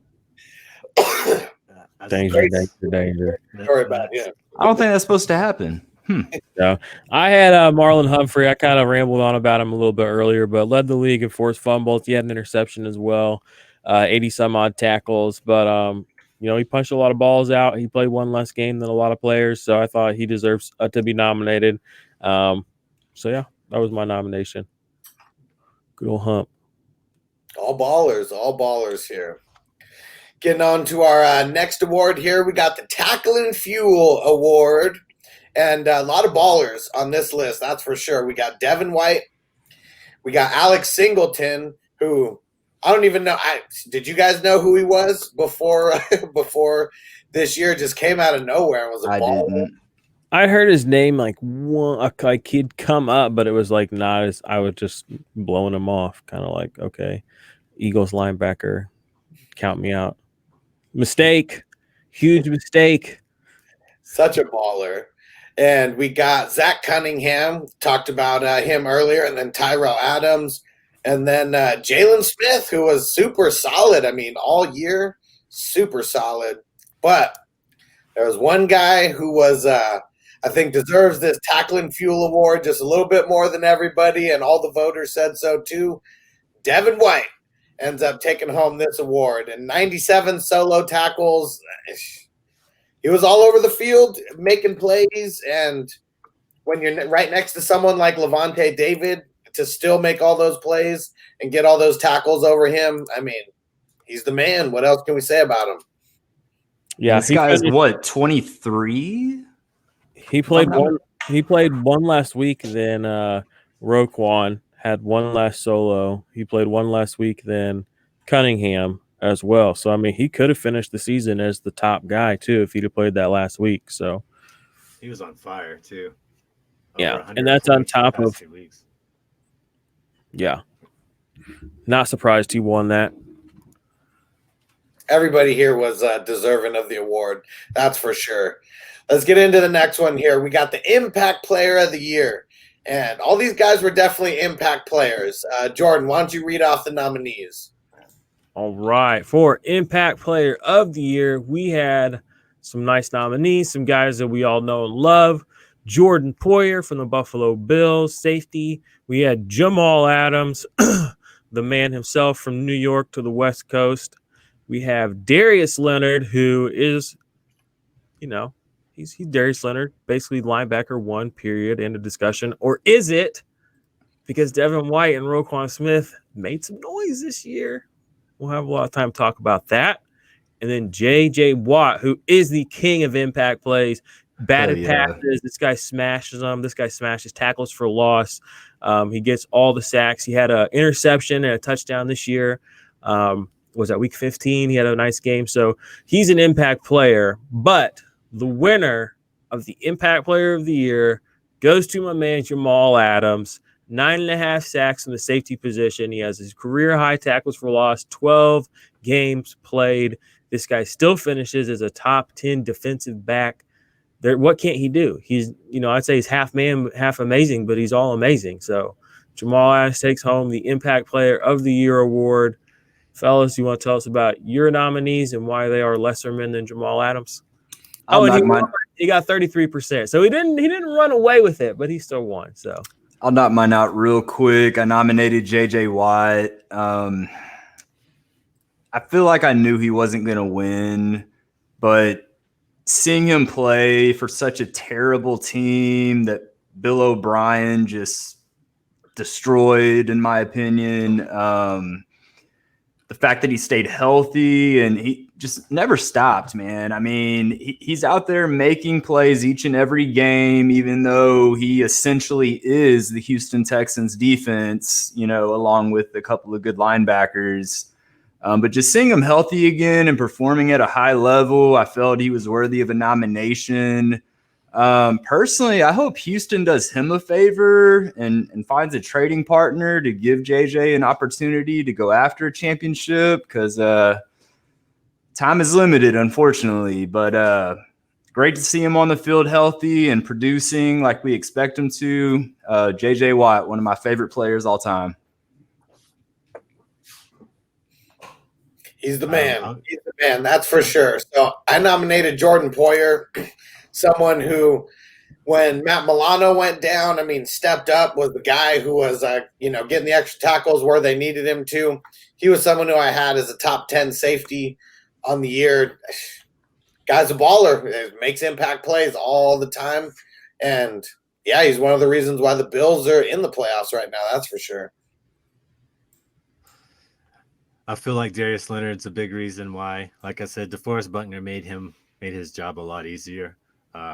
Definitely. But he just made several big impact plays late in the game when they needed him to, because dang sure is not going to come from Phillip Rivers. Who the hell is he's Phillip Rivers, man. He hasn't changed his whole career. Sadly, sorry to say that to a Chargers fan. I'm sorry. But I think he is kind of the leader of that team. He made the big plays when they needed him. Not much else to say. I don't think he had necessarily his best year, but I did place a preseason bet for him to be Defensive Player of the Year, so I'm trying to get that out there. Leonard's always going to be a baller too, like that's for sure. And when you got a guy like Buckner stealing some of your stats, it just it is what it is. I mean, he helped him out though. That's a good defensive tackle, made him better for sure. But yeah, well, he doesn't have to be responsible for everything, I mean, he is that good, but we see what happens to these teams when they put too much on one guy, offense or defense. Look at JJ Watt right now. Poor guy. You know what I mean? Like, he has been, like you said, he's been the heart and soul of that team for so long. But being what's it got him though? I mean, he's tired. Like that press conference, I mean, that he had the other day. I mean, he looks like a guy that's worn the fuck out, and he's giving it everything he's got, and he just is realizing, like you said, like it's probably not all going to happen there for him, even though he probably deserves it, more than anybody. So Houston's good, but it's crazy, especially in the fantasy world. Like that's the team that you stream everybody against, And JJ Watt is he's a badass, and he's pretty much on the worst defense. That's why I'm so happy Jamal Adams got the fuck out of the Jets. You know what I mean? Like he's in the playoff. Man. You know what I mean? Like he's on a team that deserves him now. I mean, JJ Watt, Texans haven't deserved him. Darius Leonard, Carlos Dunlap finally, on a team that Yannick Ngakoue, he's finally on a team that deserves him. Yeah, all decade. I'm down with that. Yeah, I mean, I love Carlos Dunlap. He's still good. I mean, he's part of the they're in the playoffs right now. I'm like, what? Yeah. He made plays that won them games. He had he closed out games for him this year. He's a closer, I mean, I don't know what the fuck they were doing with him with the Bengals, playing Carl Lawson and all this nonsense. Sam Hubbard, I love Sam Hubbard. Guy's handsome as fuck, but he can't get a sack to save his life. You can play 1,000 snaps and not get a sack, this guy. And Seattle, if you remember at the beginning of the season, I mean, they were kind of garbage on defense, Yeah, and now their defense is propping them up. That defense is holding them together now. And a lot of that's at Jamal Adams, number one. There it is. I mean, he's getting pressure. People are like, oh, the most important thing is pass rush, unless it's coming from a safety. And they're like, well, it can't be done. It's, meh. It's like, they're playing players to their strengths. They say, Jamal Adams, you're a great pass rusher, so we're not going to fucking not make you rush the passer. Like, just do it. Let him loose and look at the guy. Balling. Practically averaged a sack per game played. I mean, wow. Yeah. I mean, he didn't regress. Wow. He progressed this year. He had more tackles for loss. He had more combined tackles this year, more sacks this year than last year, played less games. Like, the regression people, they'll be out this year and they'll be right this year, but they were out last year too, and they were wrong. So, and I don't know how people thought that him going to Seattle was gonna make him decline. People were saying like, "Oh, I'm taking him down a couple spots." I'm like, "Why? This is better. This is perfect fit." Yeah, like perfect. Well, I'm like, you have to. I mean, it's like it's the middle. It's June. It's July. We got a hot take season. Oh, this guy, he's falling down my boards. Oh, Get out of here. I think that, like, I don't know, so many people just like think of these guys like robots or any, just kind of in a sense, because talent's talent, baby. And wouldn't you be way more fucking pumped to play for a team that's actually winning than a team that's fucking losing? It's like LeBron James goes to the fucking the Hornets, the North Hornets. Are you not gonna draft LeBron James in fantasy basketball? No. Patrick Mahomes were to be on the Jets. I'm gonna ding him. If you're dinging him, you're a dumbass. Like, he's still the same guy. Like, I mean, the Jets are there's a special place in hell for players on the Jets. They will always finish at the bottom of all their categories, except Neville Hewitt. Hey, once they get away from Gase, though, that's when things take off. Yeah, okay. Jets fans taking off. Imagine that. If Antonio, you got one Jets fan in the building, and he was someone who just kept saying the Jets were going to collapse, and he's the first one to say that there's no way in hell that they should have won those games. Doesn't even know how. He's baffled. I feel terrible for that fan base. If there is still a fan base there, Jesus. Oh, Jets fans are insufferable. They're everywhere. How? I mean, how do you endure such? Dude, these people are masochists. They get off on being shitty. Like, they whine about it. Like, oh, I hate being a Jets fan. You love it. They love it. And it's something like, it's, I don't know, it's got to be something with the Giants and the Jets where like a certain type of New Yorker likes the Giants and a certain type. Yep. No matter what. It's on brand. Meanwhile, who you trying to be? Meanwhile, Bill's Mafia is having the party. Damn straight. So, Josh Allen, QB1. All right, let's get through this thing. Let's do it.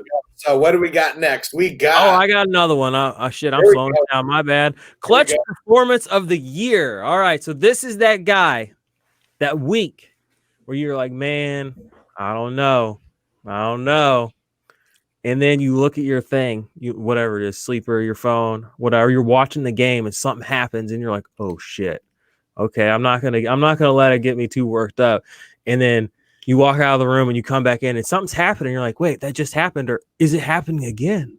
Oh my God, this is really happening.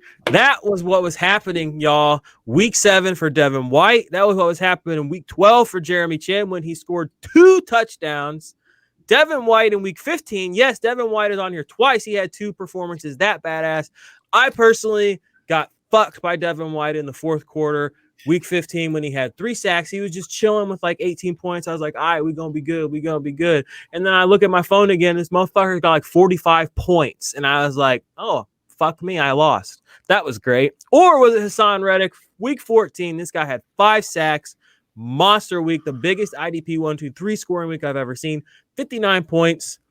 Monster. So who's taking home the clutch performance of the week?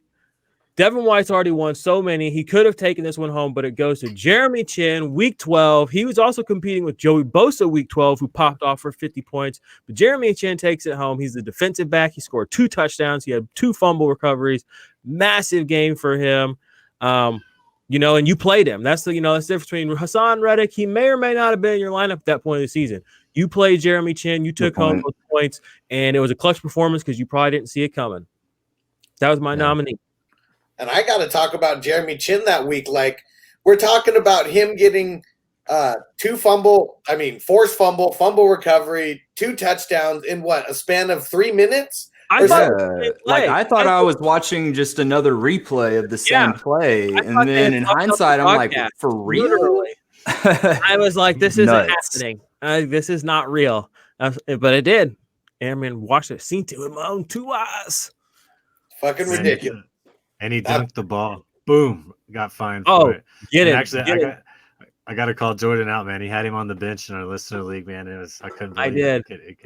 I'm an idiot. I make mistakes too, guys. We only can start one defensive back in that league. I think we had a couple of defensive players, but I had Jamal Adams. 6, but you had guys going off. I had Jabril Peppers in that league, and I had Jamal Adams. So I had a wealth of riches.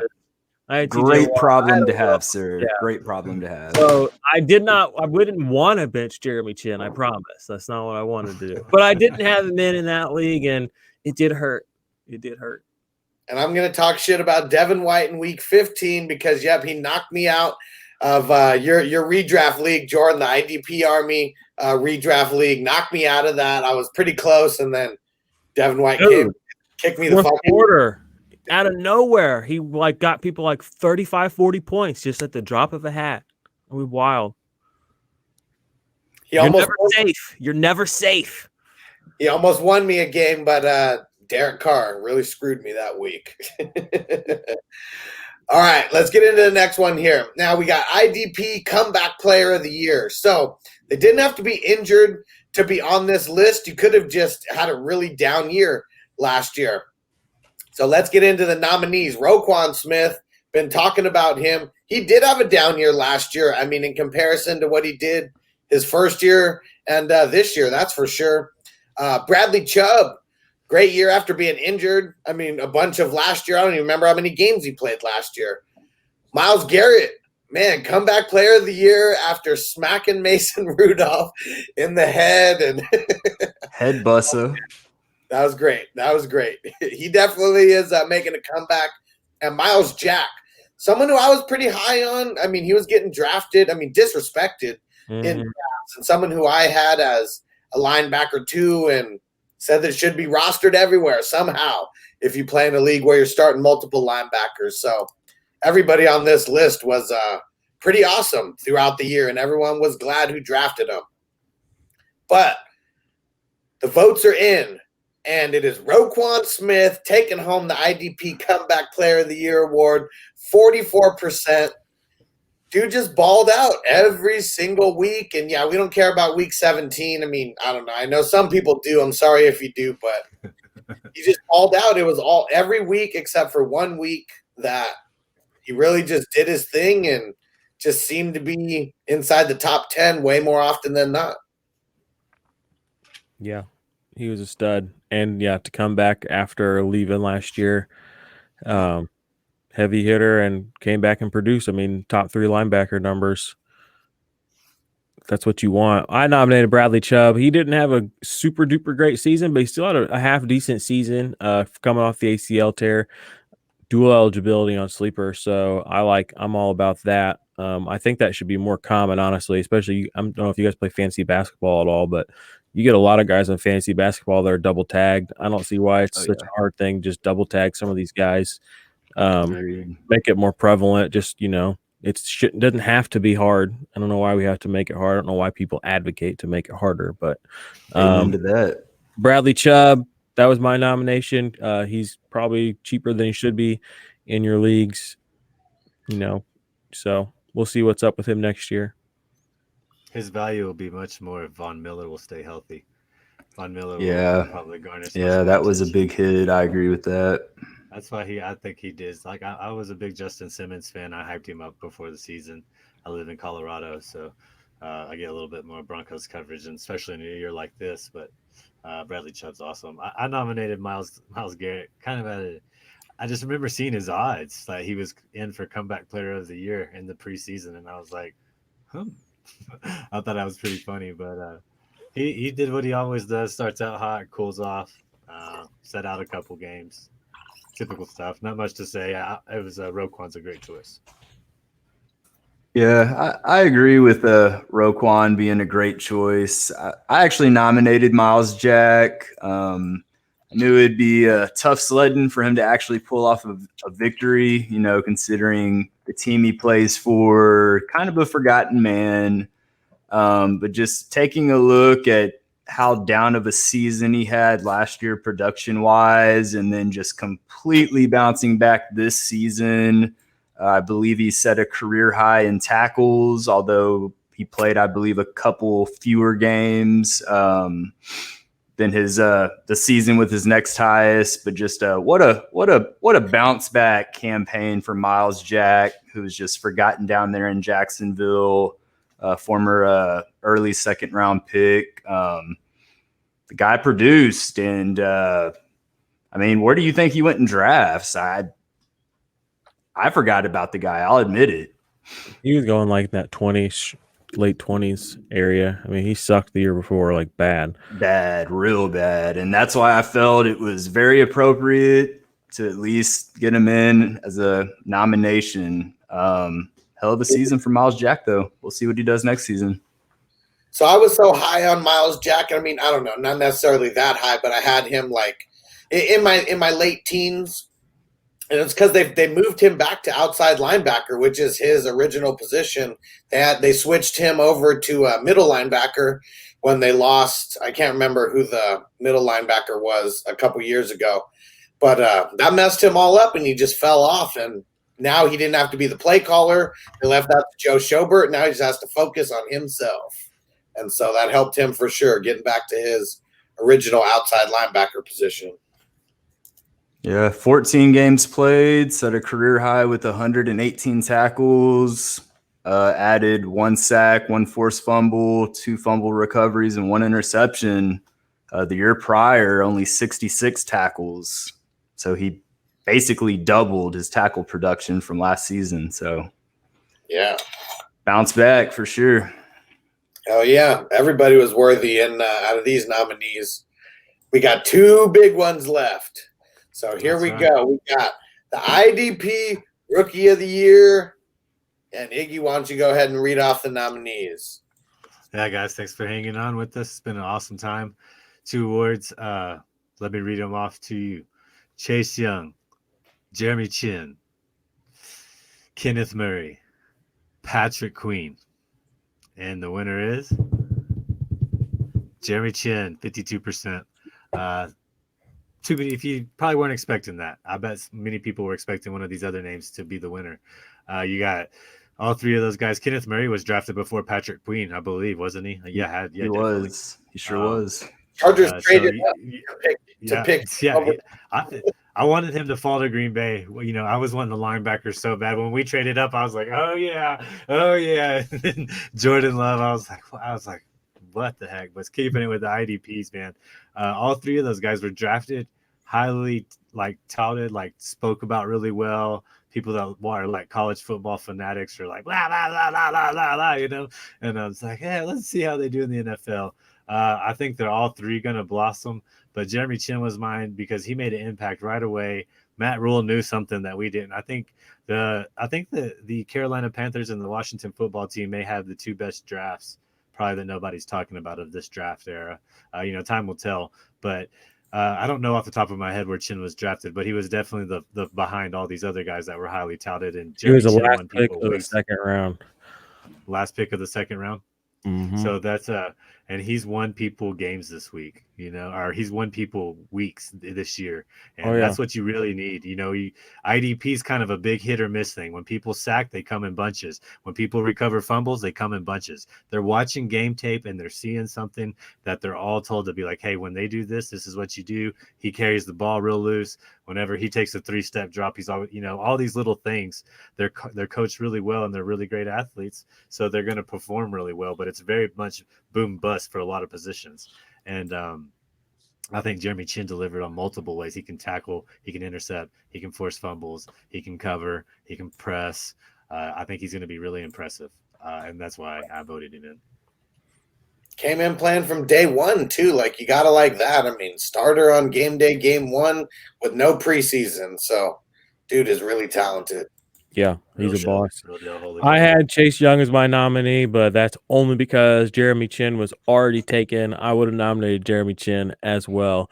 Chase Young, great season, my man. No shade. I nominated Kenneth Murray. Just a matter of elimination. The other 3 had already been nominated, so went with Kenneth Murray as the 4th nomination for that award. But yeah, very steep competition with the other 3 for sure. And I think we all would have, you know, picked Jeremy Chin if we could have. I went with Patrick Queen. Dude was just a boss all season. I mean, over 100 combined tackles, 66 solo, 40 assisted. Had a big interception, had the forced fumble, had a TD. I mean, multiple forced fumbles, fumble recoveries. Crazy how good he ended up stepping in there and being. I really thought that the Chargers like swooped on Murray because he was that much more talented and they were going to use him and he was going to be an impact player. And Patrick Queen just seemed to be that dude. Well, to be Patrick Queen covers fair, sideline to Derwin James sideline, going and down definitely did not help Murray. I'll just say that. yeah, and Kenneth Murray just took a little time. He really had some really good games lately, I think, and I think he's going to be great. But my money on winning the actual defensive rookie of the year, it's going to be Chase Young. And Washington went to the NFC East. They're going to the playoffs. The Panthers are not. Chase Young's got all the notoriety. He plays with such enthusiasm on the side of the field, and he plays like he's hyped. He's into it, and I think those little things matter. And I think he'll win it. If you are betting on that, I guess got to throw that angle in there for the betting people, Money, money, money, money, money. And Washington's hot right now. You know that people are going to be on the Washington train. What are the odds for them to get the Super Bowl, Mr. Betting Man? Let's do it. Ooh, I haven't even looked at their odds. I have Alex my Smith. preseason bet on the Packers, man, and I'm hoping that Ron hits. Rivera, Scary Terry. I think they win The comeback. stage is set. Ron Gibson. Rivera should Yeah. win comeback. Table set for comeback the greatest coach of the story year. ever told. Hey, They change their name, they get all that good karma back. What up? If McLaurin and Antonio Gibson both stay healthy and that defense continues to play at a high level, they got a shot. I'll say that. There will be turnovers, but Tampa Bay's gonna steamroll them, man. I Well, just want to see Tom go to pieces. hey, one I thing wanna I see will Tom say. If Washington somehow wins this entire thing, let's just say, okay, they win this entire thing. I bet you Wow. Cleveland Indians change their name. I bet you It's already in the works, actually. Yeah, they did. It's already been reported that they're changing their name, but That's just I don't know PR. about the Braves. Yeah. Let's put a date on it. maybe they'll just go with Cleveland baseball team, Don't even.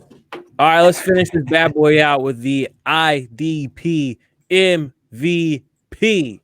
That's right. IDP Most Valuable Player Award for this season. We got some great nominees here. We got Roquan Smith, TJ Watt, Deion Jones. Don't forget about Deion Jones and Devin White. Shocker.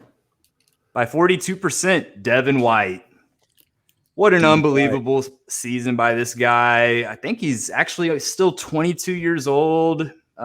Based on the stats I have in front of me, 15 games played, 140 combined tackles, 9 sacks, along with 1 forced fumble, 1 fumble recovery.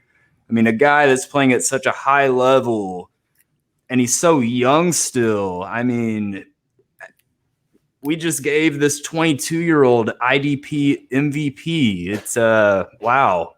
If you have him in Dynasty, don't sell him. Congratulations. Yeah, this is not a sell by any means. You tells you that you sit tight and reap the benefits. Don't do it. I need to join an IDP 100%. Dynasty League. I'm so picky though, I just can't join any Dynasty League. I know. Yeah, I mean, I did Deion Jones. I'll just say it was a shame I didn't see him in any categories. He had a great Yeah, year as I well. like seeing him get in there somewhere because he had a hell of a season. TJ Watt was my guy, and then Devin White would have been my number 2, and then Roquan would probably been my number 3, or Xavier. And I was like, well, man, I just feel bad. I don't see him out there. So it's just a name I wanted to make sure we covered. And he's great. Ken O'Neill will be great. If Raheem Morris comes back, they could be better. I think he's a great defensive-minded coach. Yeah, no kidding, man. That Falcons D really took it to another level once he took over. We'll see what happens next season for sure. AJ Terrell, watch that CB. AJ Terrell, yeah. I like Deion Jones for a long time too, and then man, he got injured that 1 year in week 1, and I think that I know it pissed off a lot of people, including me, but yeah, dude's a baller. Yeah, he a great season in our championship. He was the guy playing against his keeper, so he's been great in our league for a long time. All right, well, this was fun, guys. I mean, great.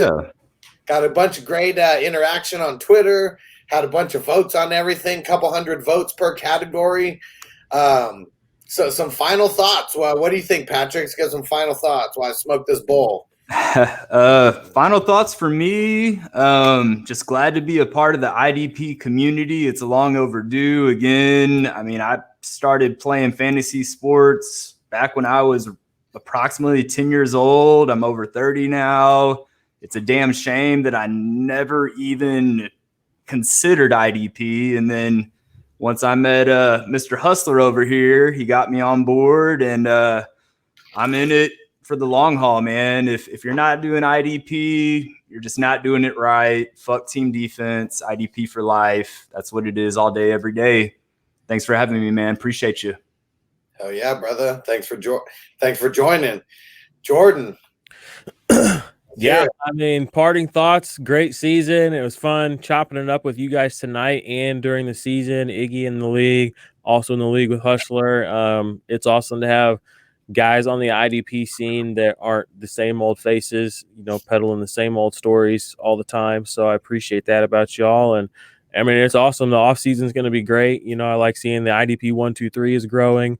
We're all going to be using, the same semantics. We're going to all be looking at the same categories. The point totals will be similar. I mean, we're all going to be having the same conversation finally, or at least some of us will, and that's going to help push the overall meta conversation forward, which is what IDP needs this season. I mean, this is the year, Devi took off last year. Superflex took off the year before that.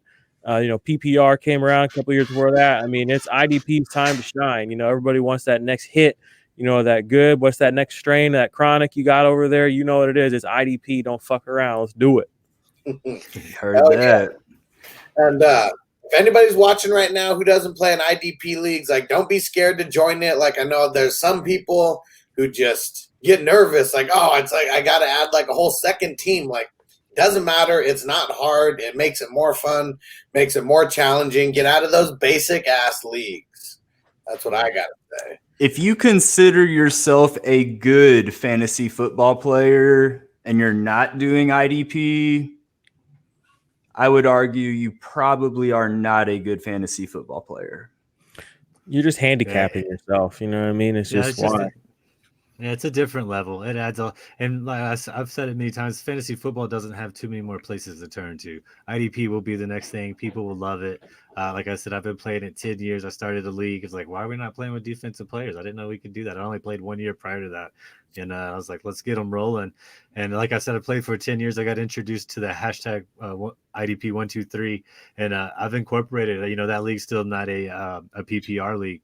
So the scoring kind of fits with the format of what that is, with where we have it. But it is really an awesome format, and it gets you just as much worth for linebackers. It's like your linebackers are running backs, your DLs can be wide receivers, and your DBs can be like wide receivers, high end, tight ends. It's just kind of how it works. I'm really into fixing, not fussing, even for kickers, even for defenses. Make those points happen, man. Let's make because I think every play should count for a point, no matter what it is. And I think that makes whatever you're watching really fun, in my opinion. But to wrap it up, man, like I said, I'm just like the Bears. I'm happy to be in the playoffs. I'm happy to be here, man. You guys have been great. I will say we got a lot of things going. And if you want to know about this IDP league, like you said, if you've never played, I plan on starting a super format, at least 64 team. We'll do something for charity, make it fun, and it'll introduce you to big deep league format, 16 team format, as well as IDP format. And you'll realize how much depth is still out there. I've ran 6 IDPs on 16 team leagues for 9 years now. And there's still people on the waiver wires every week, and it just adds a whole dimension that you'll love. I'm a big IDP advocate. I'm glad I'm part of this. My first year on Twitter. I've met all these people that you're seeing right here. I'm loving it. I really appreciate you, Fantasy Football Hustler, for having me out here. All of us out here hosting this, putting this together. We all got big plans coming, more content coming, more rankings coming, more accuracy coming. It'll be hard for me to be more accurate, but it'll be fun. 2021 is going to be dope. That's for sure. It's crazy because IDP, I mean, back when the Raiders front office created fantasy football, IDP was already there. It was the casual, in the 90s. I don't even know when the team defense concept, came into fruition, but it was to make things easier for the casual fan. So yeah, like Patrick said, if you think you're a really badass fantasy football player, but you're not playing IDP, I mean, you're not that badass because you're not playing in hardcore leagues. Get into crazy ass leagues and get out of these default leagues. I love it. The crazier the league, the better. I started a league this year that was, on the offensive side of things, 2 QB plus Superflex. like just to like try to make things like, you know, really crazy and outside of the norm, like just do different shit. And yeah, I'm going to put on a bunch of dynasty leagues for sure this year. I don't know how many, but probably double digits. And yeah, just have fun and try to expose as many people as I can and make IDP the norm. It needs to be the norm. It's gonna be. It's gonna be. It will. It will. You're denying yourself 50% of the game. I mean, why would you do that? That's like Bingo. denying 50% of your ingredients in something. You're not gonna do that, man. Come on. Exactly. So if you're out there watching and you're missing out on IDP, make sure to come see what all the hype is about. Yep. You can thank us later. Yep. And I can't tell you how much no one unless you play IDP won't understand. Like your running back just doing a 5-yard run and getting tackled by your linebacker. Like how much excitement comes from a small play like that? You have no idea. Yeah, but entertainment. It's like, yeah, it's just another dimension. It's just another level to add to your game. And you know, it's just like adding texture, it's salt, you know, it's spice, it's flavor. It's like, why would you deny that from yourself? So join an IDP 1-2-3 league, y'all. They're an easy format to get accustomed to. The scoring makes sense. And there's a lot of people that can help you out that understand that right here in this room or on Twitter. And you already know what's up. So that's all from me, I guess. I appreciate you again having me on. Thanks for, co-hosting on the channel. Appreciate you there. Hopefully we're going to get some more subscribers this off season. We're both just going to take off. All 4 of us. Fuck it. Let's go. Hell yeah, man. 2021 is ours. Let's get it. Yeah. We're going to kill it, guys. I'm excited. 2021 is here. Ready to kill these seasons. We're starting with dynasty stuff. I know a bunch of people here are going to be putting out rankings, dynasty info. So the fantasy football season does not end as far as your prep work for next season. So let's get it, guys. Thanks for joining, everybody. Appreciate Iggy, Jordan, Patrick. Thanks for being here with me, guys. This was a bunch of fun. Hang out with me really quick after the outro, and we'll see everybody later. Peace out. Thank you, everybody. It was a pleasure. Peace. You ready, Jerry? I'm ready. Just want to make sure you're ready, brother. Show me the money. Oh, you didn't know? Every day I'm hustling, every day I'm hustling, every day I'm hustling. Put my shoes on, you wouldn't last a mile. Summertime, wintertime, I'm on the grind. Yeah, I got the ring, I'm the champ, I'm the genie of the lamp. This is the gift I was given, so I just live by my hustle. It's all about the Benjamins, baby. Yeah. It's all about the Benjamins, baby. Yeah. It's all about the Benjamins, baby. Yeah, I me put in my pocket. It don't make sense, but don't make a profit. So I hustle, ladies and homies. Make money, money. Call out here for a pill. Really tryna get this money for the real. I want to find a thing to save my life. So I hustle. It ain't over for me. No, it ain't over for me. Here comes the money. Here we go. Money talk. Here comes the money.